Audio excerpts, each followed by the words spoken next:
Yeah. Live from You're a wearing don't. the same sweatshirt. Oh, I wear this every day. It's cold out here. Live from a Don't Make Target CEO Michael Fidelki Say Voldemort Action Committee. They have a committee for that. They don't want him saying Voldemort. I like that. That's not a relevant term anymore. Voldemort, right? People don't talk about Harry Potter anymore, do they? Yeah, of course they do. No, they don't. Yeah, it's like he who shall not be named. It's a Business Pants Friday show here at January 30th studios featuring analyst Hall Matt Biscardi. Woo. On today's weekly wrap-up, heartbroken CEOs who heart de-escalation, and obliterated delivery robots. Yeah. That made me happy. We'll get to that. We'll get to that. Our show today is being sponsored by Freefloatanalytics and freefloatanalytics.com, the only platform measuring board power, connections, performance for free. I included some of the numbers. Brand new influence numbers. I included some of the data in one of the top stories this week, just because of how telling it is. It's just one of the wonderful things you discover when you look at the database. When you it's great. It's great having a sponsor that sticks with us for that long, and is so reliable. Oh, you want to get over all the happiness now and get to the show? Yeah, let's make it horrible. Let's do it. It's gonna be so. I have a mini blame game later on, so it's gonna be long. So strap in. Now, look, I know a lot of businesses are closed today. There are many businesses in Portland, Maine closed today as part of a protest. But look, we're gonna defy the protest. We're gonna do it. We're gonna do our show. I'm currently on strike because we're talking about the very story. We're allies. We're allies in this fight. So let's do it. Story of the week. The first one is obvious. Trump's ICE tactics force CEOs to choose between staying silent and risking White House backlash. If that's the headline, if that's the case, then that's from CNBC. They're still overall, they're pretty silent, because the big story was this Chamber of Commerce from Minnesota. 60 CEOs came out, which is about half of them are publicly traded companies. And then we had a handful of other people who felt sad, like the Tim Cooks and the Sam Altman. Sad. But really, the bigger picture, when you pull back, I know a lot of people have given credit to these Minnesota CEOs, is that no one's saying anything, really. No, everything they say is nothing burger. So CEOs of Target, they calls for and many Minnesota CEOs call for de-escalation. That's some lawyer somewhere found the word de-escalation. De-escalation. And just passed that around. Everybody everywhere is asking for de-escalation. More on that later, actually, as part of my prediction. CEOs long silent on Trump's immigration crackdown seem to hit their breaking point over killing of Alex Preddy in Minnesota. Target's incoming CEO tells staff violence in Minneapolis is incredibly painful without naming Trump or ICE. That was nice. By the way, as I have been doing now habitually, I always go to Target's website. I look at their press releases. I look at their statements. They have news releases, press releases, statements. Here's the latest one from January 28th, only 2 days ago. Target unveils largest spring beauty assortment ever, making trend-driven, expert-backed beauty more accessible. Finally. So I've been waiting for trend-driven, expert-backed beauty. So whoever you are, if you're falling from Michael Fidelki's nonsense, please don't fall for it, because There's still Brian Cornell. It's January 30th. Brian Cornell is CEO until February 1st, and then he's executive chair. This is that one guy. It's not Fidelki yet. ICE is going too far, according to Sam Altman and Jamie Dimon and more CEOs. Apple's Tim Cook says he's heartbroken. Yeah. And then Reid Hoffman, we kind of disagreed on this one earlier this week. Reid Hoffman says business leaders are wrong to stay silent about the Trump administration. Now, no, you disagree. He's just you pointed out that he's a donor. He's a big donor. But I just don't feel like I would have captured the headlines if he had been speaking out. I haven't seen him speak out much, so I don't know why he's pretending like he's on the right side of history here, but whatever. Reid, stay at it. Shame your fellow CEOs. Do something. But that's the first story of the week. I mean, and really, like, I don't even know. I had this like little glimmer of optimism earlier in the week, but what's come of any of this? Like, I don't even know. They didn't say or do anything. They just said, "Pretty please de-escalate." Now the Trump administration is feeling the pressure, so that there is this, but they're not feeling it from CEOs. But what's the change? What they're feeling it from is public backlash. The optics are bad, and the optics of executing someone in the street are bad. Generally, that's considered bad. But they haven't drawn down ICE by any means. They haven't changed. They got rid of rules. Bovino. Wow. Great. They didn't get rid of him. Sorry, they moved him somewhere else. Him. That's nothing. That's nothing. Anyway, all I'm saying is nothing. Yeah. You're right. Nothing has changed, and the reason why is because it's of he who shall not be named. None of these CEOs, none of the letters, none of the statements named Trump. Why won't you fucking name the problem? In fact, the worst one was the Minnesota letter, which is supposed to be like the one that is the breaking point, because not only did they not name Trump, but they called ICE recent challenges. Air quotes. They also didn't even use the proper title. They didn't even say the president. They said the White House. They said the White House, despite saying the vice president. They couldn't even say the president. You know the scene in A Few Good Men where they're in the courtroom and Jack Nicholson is railing on Tom Cruise, and he goes, "Who's going to do it? You, Lieutenant Caffey? You, Lieutenant Weinberg?" And all of a sudden he yells at Kevin Pollak, who's sitting at the table, who's said nothing the entire time. That's what this is. This is like vice president, right? Like, what are you doing? That's not the guy. The guy is Trump. As soon as you get over the fact that you can't say his name, then we're going to talk about real change. We can't make any change until you say a name. The people who should be credited here is the protest movement in places like Minnesota. Minnesota workers pressure employers to take action against ICE operations, and then there's also today. There's a national shutdown, a general strike. Look, it's not a general strike, but they're trying.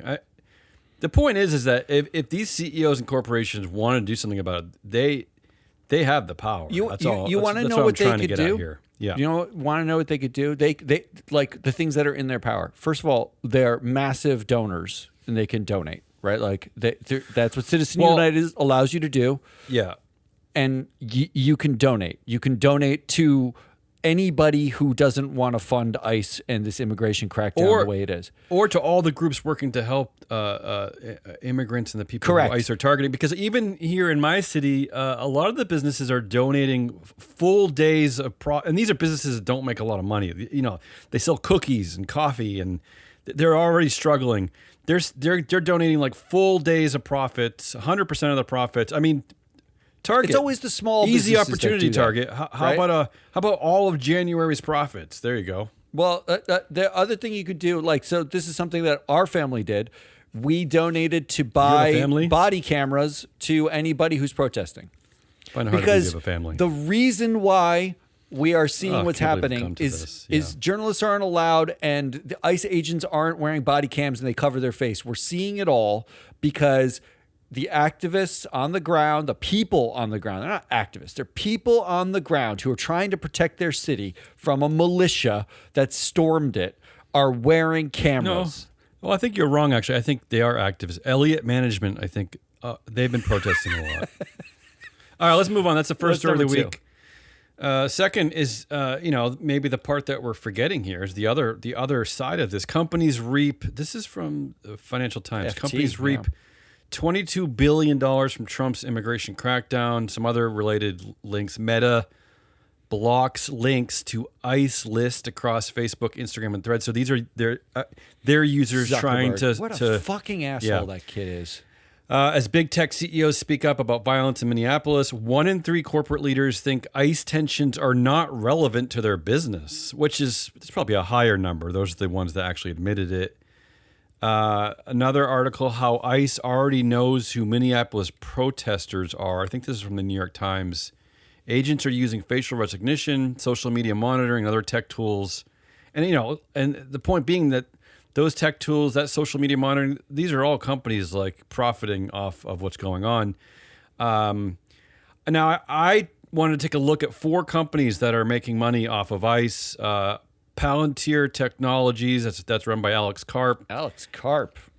Has at least a $30 million contract to build ImmigrationOS, a platform designed to provide near real-time visibility on individuals for the purpose of streamlining apprehensions and tracking self-deportation. Ugh, I mean, that's just gross. But it's the grossest thing. Can you imagine working there and they're like, you know what we want to do? So, we want to track brown people wherever they go. What a horrible person you must be to stay there. There are 4 companies I uncovered in this list gaining from ICE. One is the company that puts out LexisNexis is a company called RELX, RELX. LexisNexis Risk Solutions. They provide ICE with investigative databases, $22 million contract. Thomson Reuters, they supply ICE with access to massive databases. And then Clearview AI, a company that we've talked about a lot in the past, has a multi-million-dollar contract providing facial recognition technology. So I decided to plug these companies into the Freefloatanalytics database. And this is the one common denominator, the one common data point they have in common. Palantir Technologies, a gender influence gap of minus 26%, which means that the women on the board there have absolutely no power. At RELX, that's the LexisNexis company, gender influence gap of minus 24%. Thomson Reuters, a gender influence gap of minus 28%. It's like all basically the same number.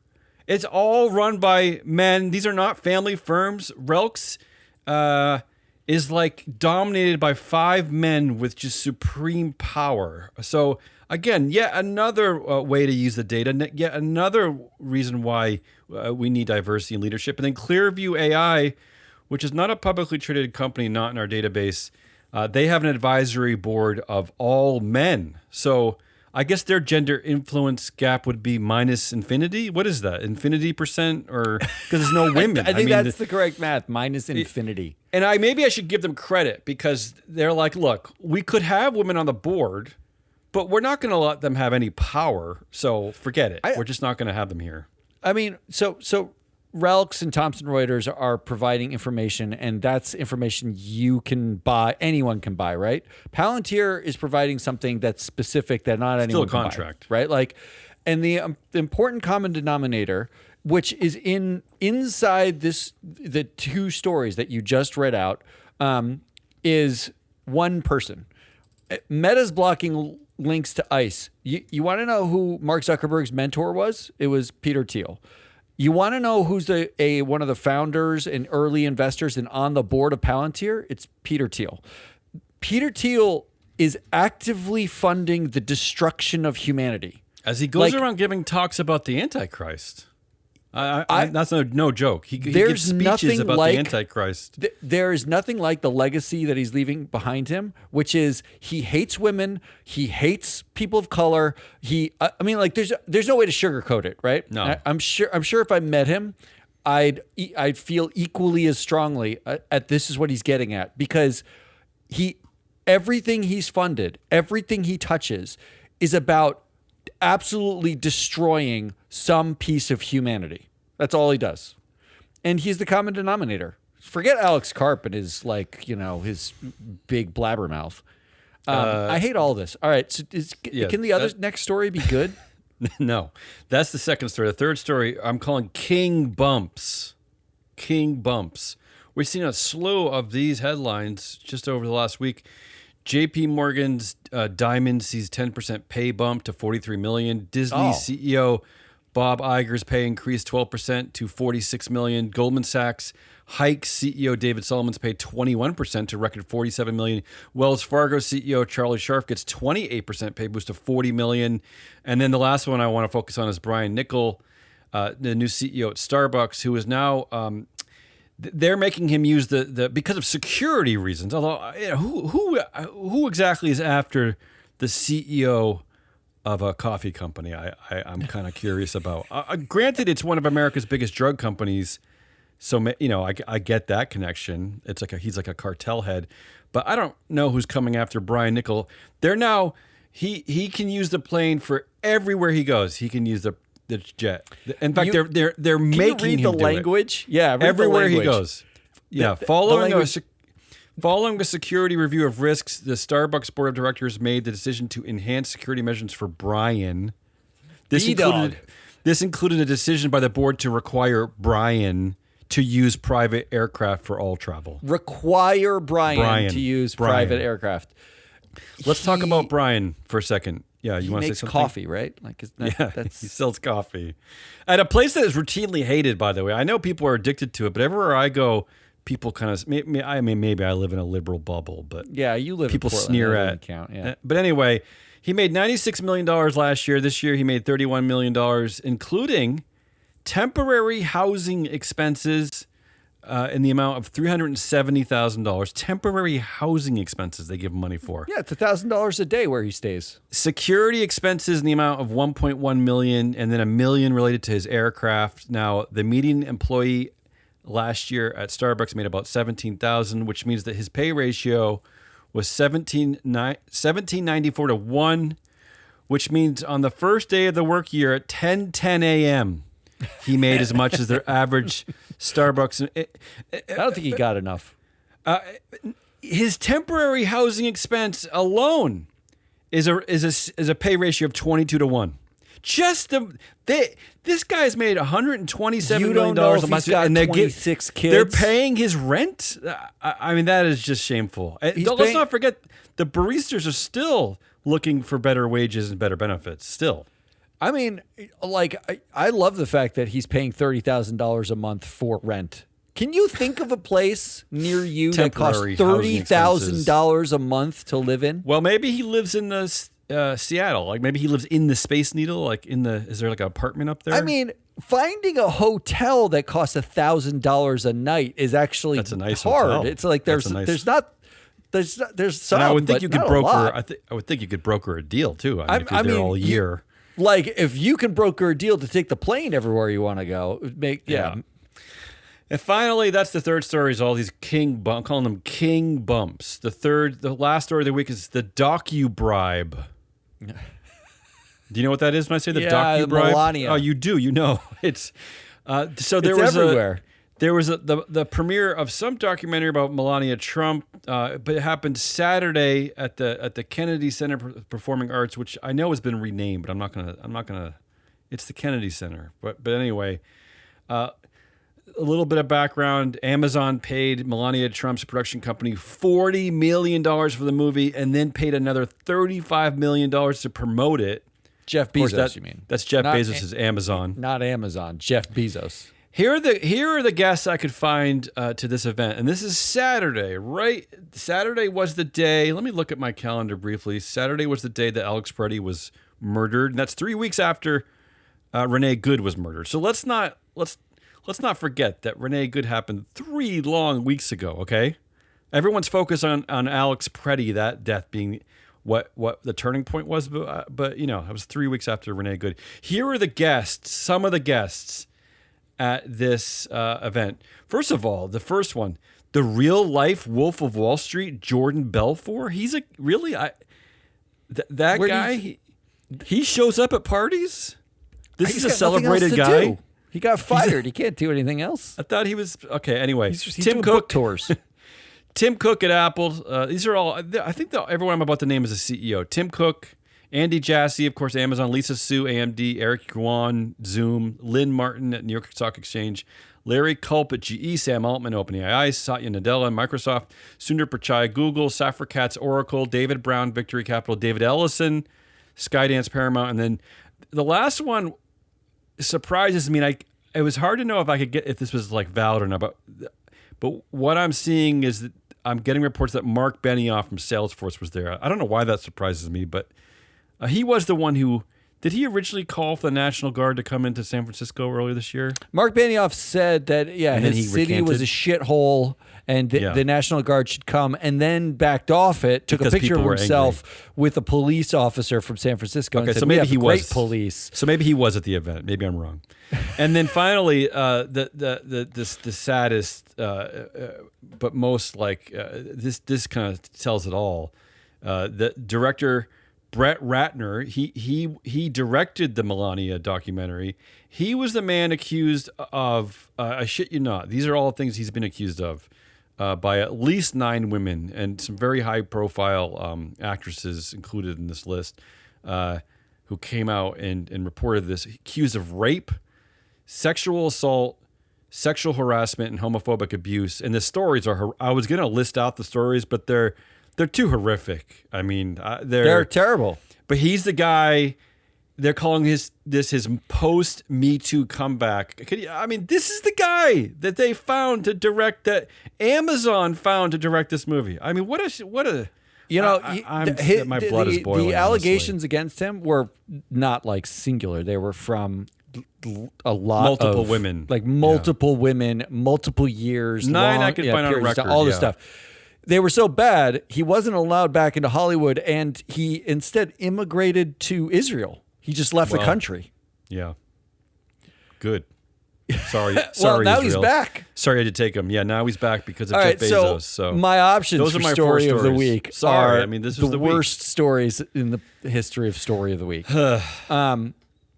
But I'm going to go, the story isn't how much companies are reaping from the immigration crackdown. I think, first of all, the bulk of that is actually coming from a company building a wall in Mexico, which is dumb, and a private airplane company, which is shuttling ICE agents around. And that's pretty much all it does.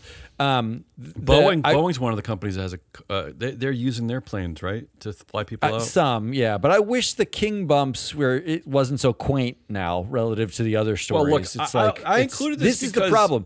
I included that story because this is what they do. No matter what's happening, whether it's in secret, whether it's out loud, they just continue to enrich themselves. Well, that's the problem. No matter how bad America is. They do it while all this other stuff is going on, and it's really hard to pay attention to. And it's good to keep paying attention to it, but it does not make it the story of the week. These are huge raises, though. Huge raises. Like, who went to the Melania premiere is not surprising. It's the same guys who are basically on their knees kissing Trump's ass anyway, right? Like, it's the same everybody. It's mostly men. Mostly tech, though. Mostly tech. Of course it's mostly tech. They're the ones who have the most, like, he's got the largest ass to kiss for tech. And the other ones, corrupting our society the most, so why not show up to that event? Just by process of elimination, it has to be ICE and the CEOs. I mean, what the CEOs are not doing and not saying about he who shall not be named is the story of the week. That's what it is. This is what we I think we talked about in our prediction show, because we were praising Costco for some of their actions in 2025, and we wondered, when is it going to happen? Is anyone going to act like Costco? I didn't see it happening like this, and I think this is unfortunately such a meaningless version of it, because it's almost like they had to, right? This is what's so important about like the Freefloatanalytics data, because it's the names of people, right? Like, we should know and be able to talk about who is responsible and accountable, whether it's your director as an investor or it's the president of the United States, Donald Trump. There is not anyone who is he who shall not be named when it comes to accountability like this, right? So I don't know. That's my story of the week. Let's do Goodliest and feel good about ourselves. No, I don't think that's is there anything good? Yeah, I had 2 good stories. Well, maybe they weren't that good, actually. Now that I think about it, mine were not good at all. Oh, good. Let's lead with yours. Well, first of all, I don't know. Maybe this is good. Diversity on Fortune 50 boards. White men haven't been a majority for 3 years in a row. Now, their number is at 49.7%, despite the fact that white men represent 31% of the U.S. population, and that number is ticking up. But they're saying that a decade ago it was like 2/3. So I don't know. That's progress, I guess. The problem is that when you look at Freefloatanalytics, and you should spend some time there. The major problem, and this is why I can't understand why people are hesitant to use data like this, because this is the most important data I've seen in a while in the ESG space, is that the problem is that these women don't have power. They have no power. But still, they're showing up. But I just wish people would use this data to make informed choices about voting or engagement or just publishing articles or just in your blog, whatever. To tell your friends, it's important stuff. Women are there but have no power. That's an important thing. I love that we had to look for a cohort that this could be possible in, so they reduced the number of companies Fortune to 50. I know, because that was my first thought, is that when you broaden this out to the Fortune 500 and then to like the Russell 3000, this number is gonna go way up. The amount of white men on the boards. Yeah, it doesn't exist. Yeah. My second story of Goodliest, which is really not good, but at least someone's trying to fight back. This is today. They're calling it a general strike, a national shutdown. January 30 aims to push ICE out of Minnesota. Stores closed. Protests scheduled in all 50 states. This is ultimately what gets CEOs and things to change. Is just this kind of action. It's not people who are working at like Cigna and fucking the Apple Store aren't doing this, right? Like it isn't. That's true. It's the service industry in my city. It's the service industry, but they're usually small businesses that end up doing it to take a stand.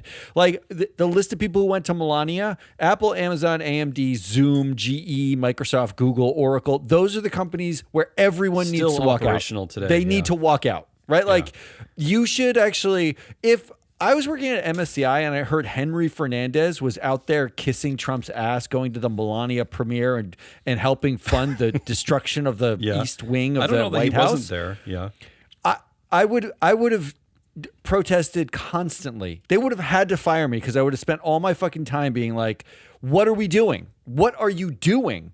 Who wants to work for you? I don't care how politically expedient you think this is. That's not the be all end all. Yeah.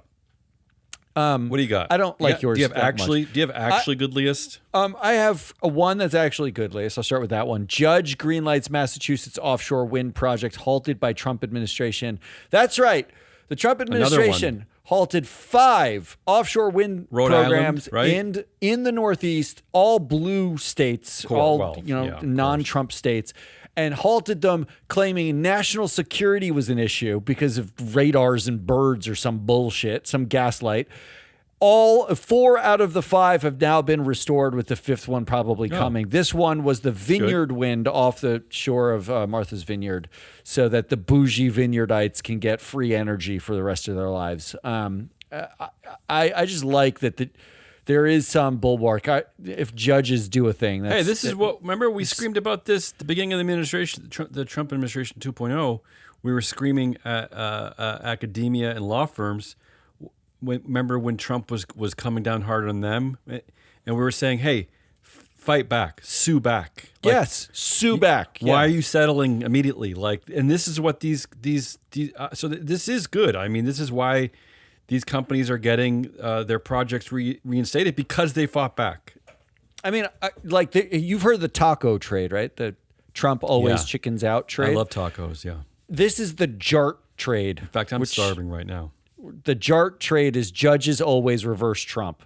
If you had bought... if you had bought some of these stocks of the wind energy companies, they plummeted when they halted them. If you bought them as soon as they say we're halting it, and they can't halt it, it's illegal. It's fucking illegal. You know it's going to come back. Buy them cheap and double your money. I did this. I did it personally when they came out against Tylenol.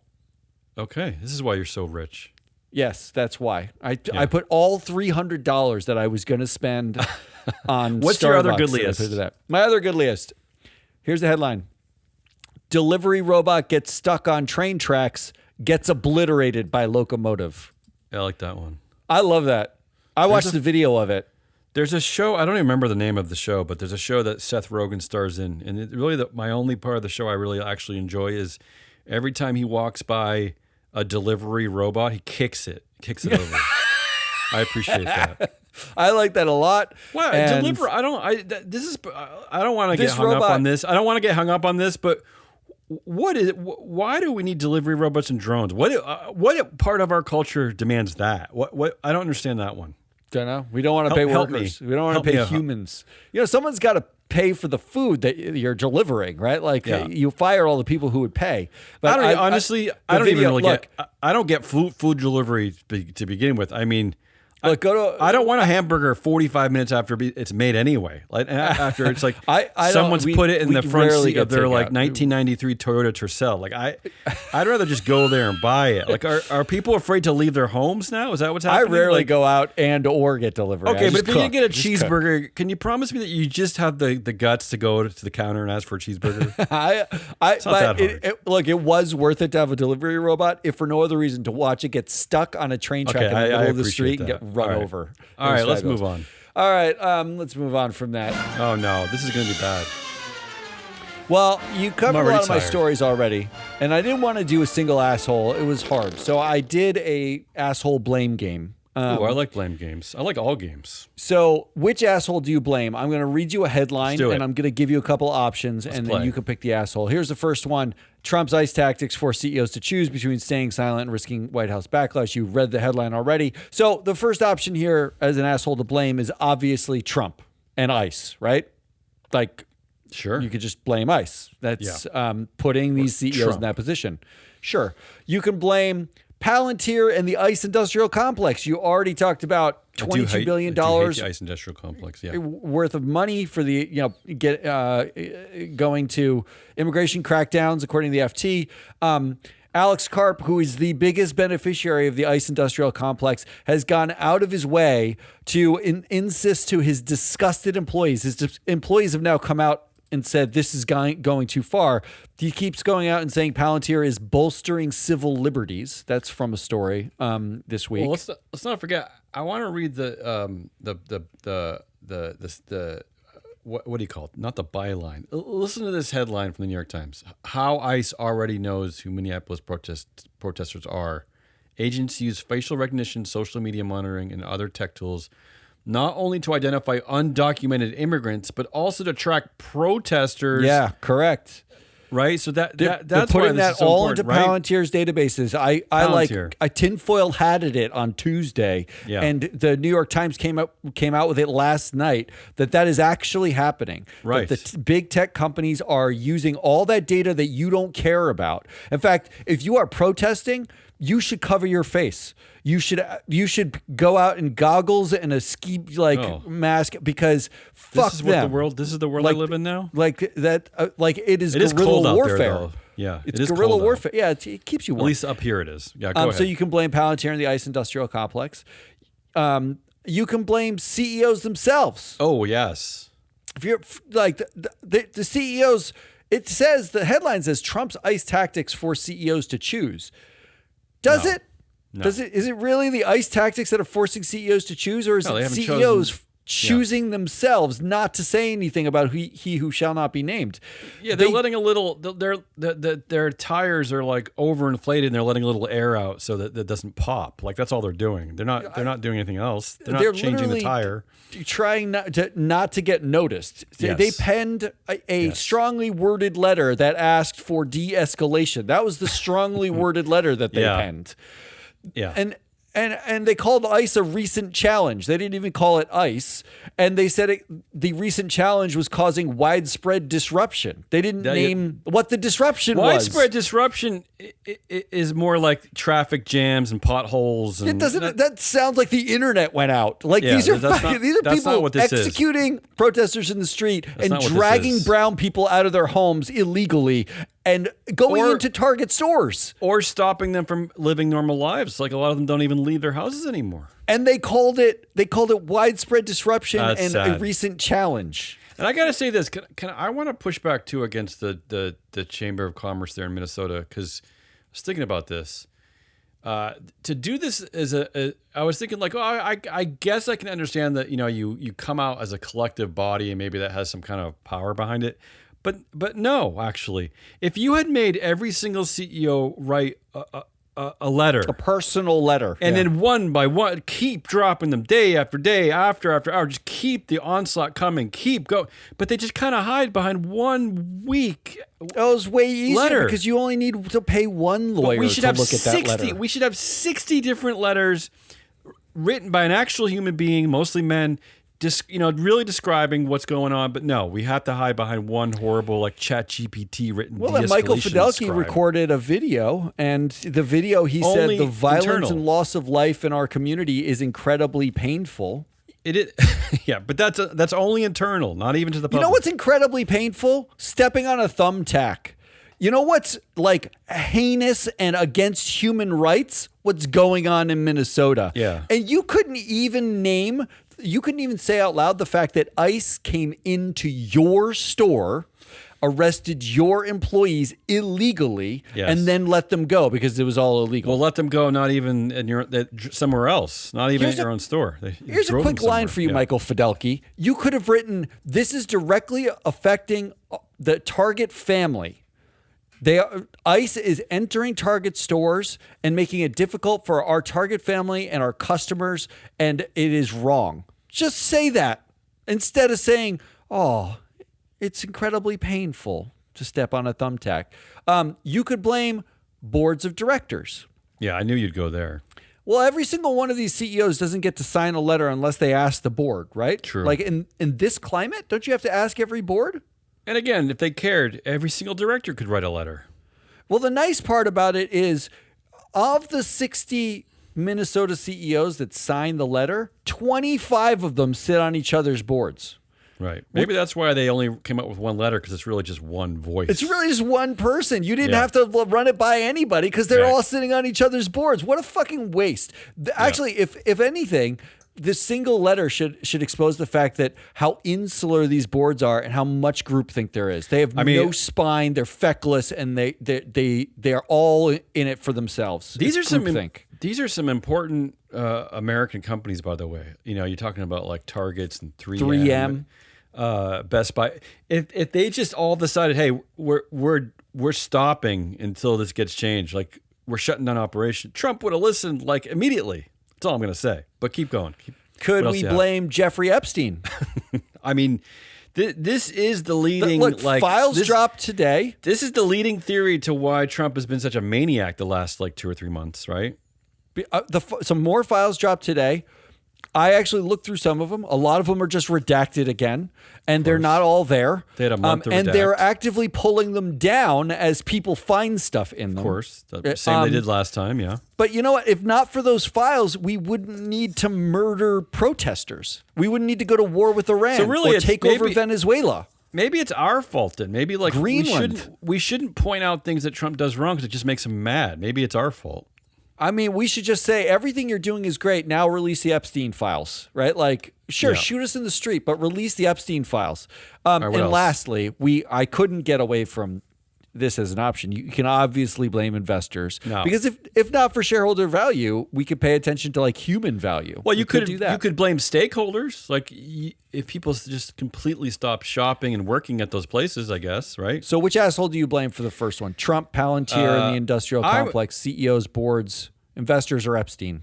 I don't know what you think I'm going to say, but I'm going to go right to the CEOs because the letter sucked and their actual collective power is off the charts. I mean, in this country especially, all they have to do is just stop. Just stop. Put their pens down. Whatever they do, just put it down. Stop, and the entire administration is going to listen. It'll work like that every time because that's all Trump really is. By the way, is he's just a business guy. So that's he's transactional. That's the only that speaks to him. Self-absorbed, that's selfish, only that speaks to, and that's the one thing that businessman. Americans, the world, the press will notice is when corporations just stop. They will notice that. Believe me. Well, that was the best part of the pandemic when we stopped flying and everything got better. We started like hanging out with each other because there was only community left and business. People in India could see mountains. Remember? Yeah, it was like for the first time. Up. I remember that story. Yeah. All right. Number 2. Yeah. Which asshole do you blame? Yeah.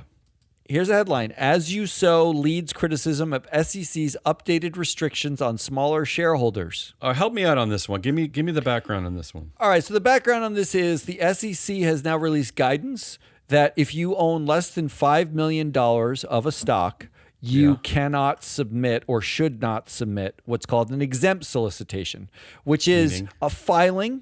All you're doing is you're going to the SEC, Edgar, you process a filing. The filing gives your opinion about a direction to vote.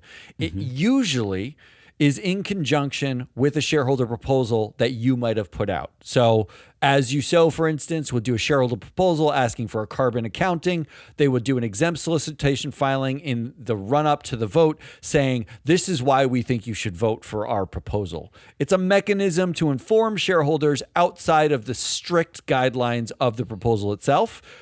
Inform shareholders about your reasoning and your thinking, why it's valuable, give them some more data, that kind of thing.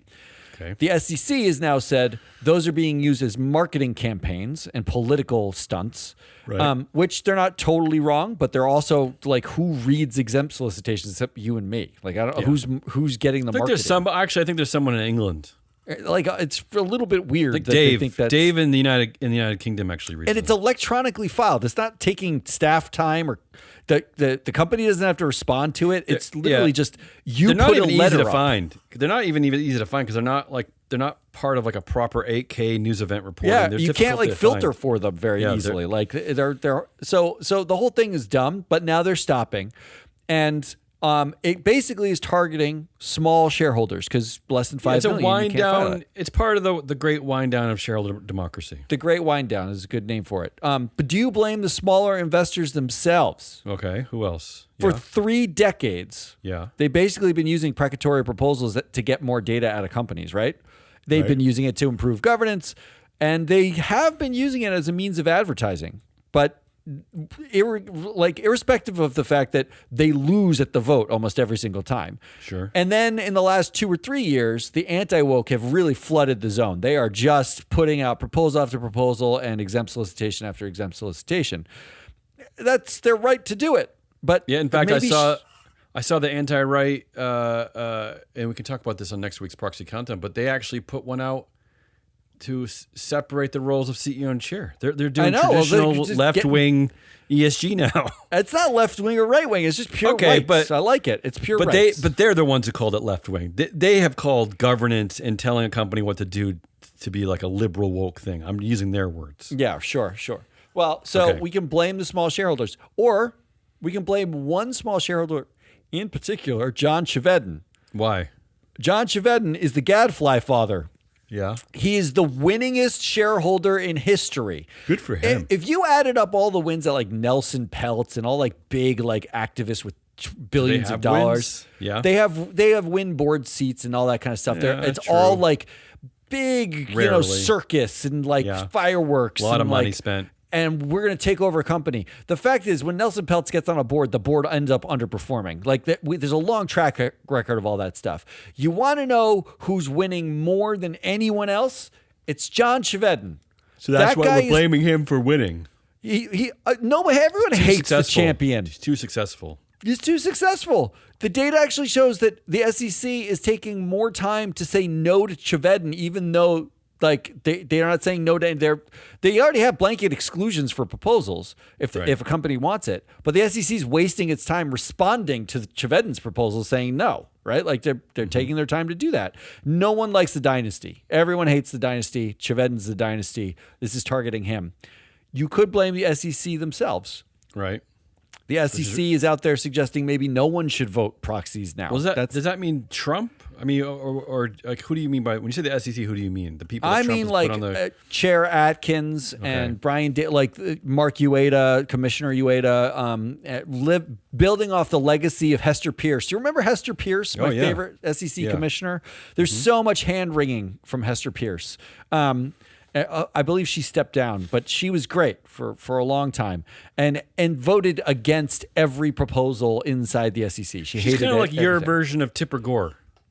Remember Tipper Gore? She was against all the lyrics. She didn't like rap lyrics. Remember that? Yeah, I guess. Hester Pierce is like your Tipper Gore. Like we just took a very nuanced reference and made it even more nuanced. Yeah, keep going. At the same time, the SEC is trying to spending their time excluding small shareholders from having any rights. In 2025, the SEC saw one of the steepest drops ever in enforcements. They just stopped enforcing shit. And they've been greenlighting crypto scams and retail vote capture plans out of Exxon This is all a grand plan. This is all part and parcel of we are tired of listening to you fucking shareholders. Just buy the stock and shut up. Deregulation. Yeah. Getting rid of regulators. So you could blame the SEC themselves, or you could blame bigger investors, not the smaller ones. Why? The bigger one, because they never cared about the vote anyway. 96% average vote for directors, 0.2% of directors voted out annually. And the ones that are voted out, which is 20 to 25 a year, more than half of them stay on the board, either because of a bylaw like cumulative voting, you get one vote, you could stay on the board, or they just stay on as a zombie like Jay Hogue. They don't care at all. No one cares. No one votes him out again. No one votes out the rest of the board. No one gives a shit. And now we've got AI just saying, yeah, whatever, vote for management. Because this is a tough one. So those are your options. Your options are small investors, Chevedden in particular, the SEC, or big investors. I mean, I can't take small investors and Chevedden seriously on this one. The SEC... Chevedden, I think, is the real reason. I honestly think like his pioneering of shareholder rights, what he gave us as shareholders, has not gotten lost. I'm still not going to vote for him. He's not I can't call him the asshole. I don't blame him. You're a big Parks and Rec guy. I've only seen it once, but the modern government, the modern SEC, it reminds me of help me out with the references here. The guy with the mustache, Ron Swanson, who wants Ron Swanson, yeah. Isn't that what we're living through now? Isn't the SEC now? Isn't it all Ron Swanson now? Just deregulation, shutting government down. Ron Swanson had a moral center. Like, that's what made him such a good character. That might be true. That might be true. This is literally a money grab from small investors to big, from like investors at large to management. That's an important distinction here, because it'd be one thing if there was some kind of like a theory here as to that deregulation led to blah, blah, blah, blah. But you're right. It is purely to enrich a very small subset of society. That's all of the moves the SEC is doing has no justification. There's no positive justification. There's no deep study done on the implications of it. They're getting rid of our democracy. No, they want to wind down the democracy. Shifting to in general. That's right. Yeah. They're winding it down. Accountability is for women and for the woke, right? Isn't that what they're saying? I think I read that somewhere. Yeah. I think that was Mark Twain. That should be my answer, but I'm going to go for the head of the fish, like I do with the CEOs. I'm going to blame bigger investors, only because it's like, once again, here's a group who it could make a difference, right? And the SEC is always tied up into some like political headwinds, or the Trump or whoever is the president. The bigger investors, if they put down their pen, whatever metaphor I'm reaching here for, if they made a statement, if they did a thing, everyone would know about it. It would make a difference. It would change. It would change. Remember, we're now 7 years removed from that bullshit moment where the Business Roundtable talked about the purpose of a corporation, right? Stakeholders that was are only important. 7 years ago. It feels so like once again, years ago. They still have the power. Let's not let them off the hook. They still have the power to make a difference. Still, can we just pointing out that it was 7 years ago? Can we just also point out that from Apex to Nadir is probably the fastest drop in the history of drops. They could reverse it too. It could be changed. And what are we going to do? By this, everything up, down, up, down, up, down, up, down. You know how you could stop voting at all, so we could see what, like, you're watering down the votes anyway. It's all yeses, so it's like you're killing the vote. So if you just removed your yeses, we could at least see what people are really saying.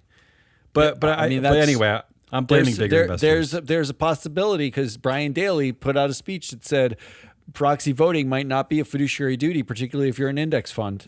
Well, in that sense, it's good, because they only vote yes anyway. The SEC has actually been really good at like giving a speech, and then like a month later, all of a sudden they just kill whatever it is they decided to kill with some gaslit reason. Here's what triggered me is that there's an article out this week. I think it was the Financial Times, New York Times, whatever, doesn't matter, talking about how CEOs, they're going to stop just like letting employees off the hook. Now they want proof. They want objective proof to what they're really achieving.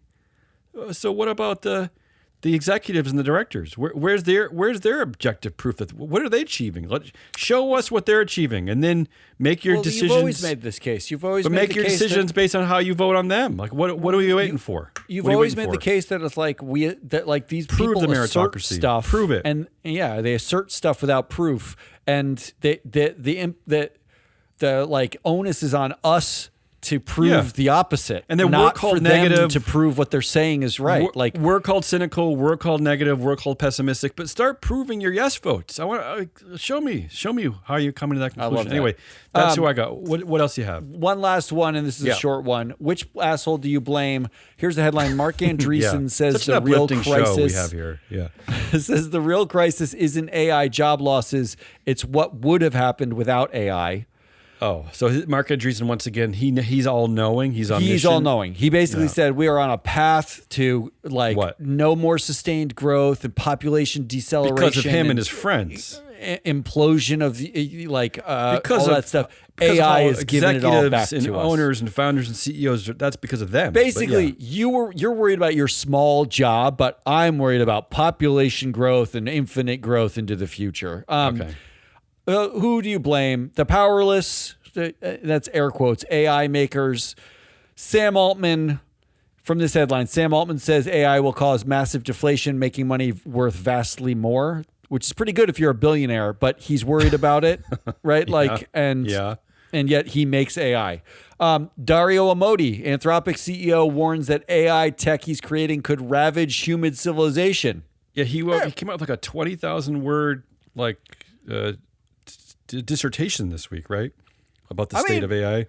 I didn't have to read a dissertation to suggest the same thing. Stop making it. Don't make it anymore, you fuckface. The CEO of Microsoft, who is Satya Nadella, is not named, suddenly sounds extremely nervous about AI. Why? Because of the bubble? Because it won't make money? Don't know. Stop doing it. Stop doing it. It sounds extremely nervous, yeah. AI anxiety is so widespread that veteran Microsoft researchers are having panic attacks because they're making themselves obsolete. Quit. You're going to make yourself obsolete anyway. Quit. There's so many corners of our society that need help. Stop chasing the salary, the high salary job. Just make a normal living wage and join the people and help out. Well, that'll be my last potential asshole here. We'll come back to that. Okay. The second asshole is VC navel-gazing man-child economy, like these fucking VCs who are funding the man-child economy. Andreessen's genius.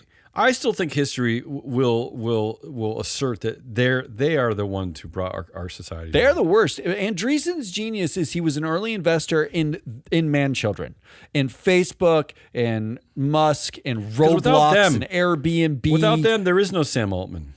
I mean, the whole VC industrial complex exists to prop up man-children. That's I like that all VC industrial complex. Can we rename Stanford the VC industrial complex? Can we do that? Yeah, we could do that. Everything's an industrial complex now. All right. And then finally, the option is you. Me? You, everyone. We're all the asshole of the week because according to Jensen Huang and Alex Karp and all of these big tech bro mouthpiece CEOs, the man children, we should have been plumbers or construction workers, because Jensen Huang just said there's going to be an infrastructure boom, so you're going to be having construction workers with 6-figure salaries, or literally a peasant. That's what Alex Karp said. Peasant. Why is this their horrible view, their horrible binary view of our culture? Why couldn't we be teachers or community leaders or STEM scientists or you know what I mean? Why do we have to be plumbers and peasants? This is their binary view of our culture. You're either a rich schmuck or you're sweeping dirt. This is what they think. These people. I just so Alex Karp said this. He said, you went to an elite school. Yeah. You got a degree in philosophy. Hopefully you have another skill. And he said you'll be working with your hands like a peasant. Because he's the one who said that humanities is going away, right? Humanities are pointless. He said that humanities are. So who do you blame? Which is basically women and artists. The poor, powerless AI makers, the VC navel gazers, or you. It's all of our fault. It's us. It's our fault. We didn't become construction workers. I'll go to the top of the totem pole, the top of the head of the dragon. And I mean, I should pick the AI CEOs because I agree with you. Just stop. I mean, that should be the motto of this show today. Just stop. Just stop. Stop going out and saying you're building something to destroy us. But I think the unforgotten villains in our culture currently are these men who hand out the money and these VCs, the VC navel gazing manchild economy, as you called it, because if they were giving money to women-led groups who are working on better educational software for public schools, whatever. I mean, just think how good our culture would be after 30 years of giving like that. But instead, they're all giving for companies that can scale instantly and make them billions. Yes, that's it. Like money in their pocket and destroying our society, because really the only way to get money quickly and to destroy our culture is to scale something like overnight, right? Is to without just like with reckless abandon, no regulation, no guardrails, scaling. Not worrying about safety, not worrying about long-term risks to our culture, just going fast. That's the only way to do this. So I'm blaming them. Now I want you to pick. Who's the biggest CEO of the week? CEOs on ICE, the bigger investors on the SEC stuff, or the VC navel gazers on AI? I'm going to go to CEOs. It's got to be CEOs. Yeah, that's the win. They make so much money. They hold so many shares. A lot of them are you discovered in the database that like how many of them are founders is incredible. Like more and more they don't have any. They control their universe. Like they don't have any pushback on their own boards. So I blame them. All right, let's get out of here. I'm exhausted. Headlines, winners, predictions, and get crashing. I'm exhausted. This is an exhausting week. Now, here in Maine, which is, a very small state, and I'm hoping eventually will become part of Canada, and I think Minnesota, too, should join Canada. They claim that Susan Collins, our senator, claims that the ICE, all the ICE happenings is over. I don't believe, no one believes her. Sure, yeah, of course. No one believes her, but it's been so exhausting up here that I hope she's right. I hope she's right, but I don't believe her. Anyway, so what do you got for? What are we on? Headlines? We're on headlines. What do you got for some headlines? I got a quick one. My headline of the week: Cracker Barrel wants its staff to eat one thing on work trips. Cracker Barrel. They want them whenever possible. No, I'm serious. I read the article. This is from the Wall Street Journal of all places. This is what they're writing about. They want them to only eat Cracker Barrel when on business trips. So that would mean they only can go to places where there's a Cracker Barrel. So stop blowing the budget on like Subway. You just got to go to Cracker Barrel. I just love that. Only Cracker Barrel. How do you keep working at Cracker Barrel with? Have you seen the menu? Like imagine how much how uncomfortable your arteries would be if that was the only gravy thing you ate. Covered fried like calculators or whatever. Fried meatloaf. Yeah. What do you got? Headline of the week. I got two. One is the company Americans say is the best place to work in 2026 isn't who you think. I clicked the link and it's Crew Car Wash, an Indianapolis-based car washing company. Is that a real thing? Yeah, it's a real thing. What's so good about that? It sounds horrible. I like that. What's good about it Alex is Karp write that headline? It's not like working at Palantir, who's Alex Karp says his place is the best place to work. But the other one is I like better. The headline is the worst people alive are obsessed with Meta's video recording glasses. Yeah, I believe that. Of course they are. Yeah. In fact, the article names one of them. They interviewed a guy named Brad Padre, who formerly went by the name Scumbag Dad. Oh. Not kidding. That was it. He wears the glasses and films girls' butts. It's the worst. That's what manchild Mark Zuckerberg has allowed you to do. And you know what? That is way better than the things that the director of the Melania movie did. So it's way better. It's way better. Step up. Who won the week? Yeah. All right, forgive me. I'm attempting to end here with a little bit of optimism. It's not going to work. I'll say the winners are the resistance in Minnesota, especially, and Maine. But Minnesota, like, I applaud the community there for a month of hard work and resistance and protest and helping their neighbors and their fellow immigrants. Just everything they've been doing. Look, let's call it a minor miracle that your month of resistance efforts actually got a CEO to open his mouth. Like, even that is like a miracle. You got Michael Fidelki to open his dumb mouth. That's a miracle. Even if he said nothing burger, he opened his mouth. You know what? I had a more of a joke winner. I'm going to just flip it and agree with you. The resistance, because you know what? Without the resistance, it's horrible. Like, it's horrible now, but it's even worse, right? So I'm just gonna agree with you. Predictions. All right, bear with me on this one. January 1st will officially be recognized by the Business Roundtable as Equality Day. Because that's the day CEOs celebrating the grueling minutes it takes a CEO to earn more than their average worker for the year. They will issue engraved badges with the exact time for Starbucks this year, it'll be 10 a.m. They'll be created to honor the achievement. So Equality Day. I really like that. Okay, but maybe I admit that's a joke. That's silly. No, I'm being silly. Love that. That's a great prediction. So here's my real one.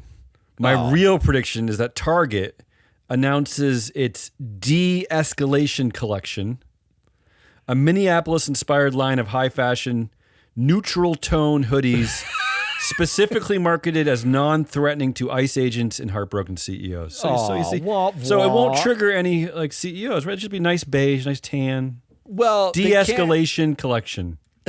I can't wait for that press release. That's my real prediction. All right, mine. Mine's simple. Alex Karp, the social justice warrior CEO of Palantir. Yeah. Who's out for the little guy. He said he looks out for the little guy. Yeah. Mass fires his staff at Palantir because of their dissent about ICE and working with ICE. Replaces them with an AI robot named the Job Displacer, something that he thinks is funny. Does a roadshow claiming he's freed his employees using AI, and now they can have authentic jobs like bagger at grocery store and guy who mixes paint. Actually, mixing paint might be a good career move for me. Everybody needs a paint mixer. You can't replace that with a full-time machine. That's all we got. That's Hazelnut Rawless. I'm your analyst, Matt Muscardi. We are Free Float. Come back next week when we've got a bevy of shows coming up next week. We got Tuesday's show. We got a proxy countdown. We got the Friday show. There's going to be a shareholder primacy on the other channel with Mike Levin and Ann Lipton. Come back and see those, and stay tuned for massive updates from the Free Float data world, because we're working on it. The updates are happening. Until then, good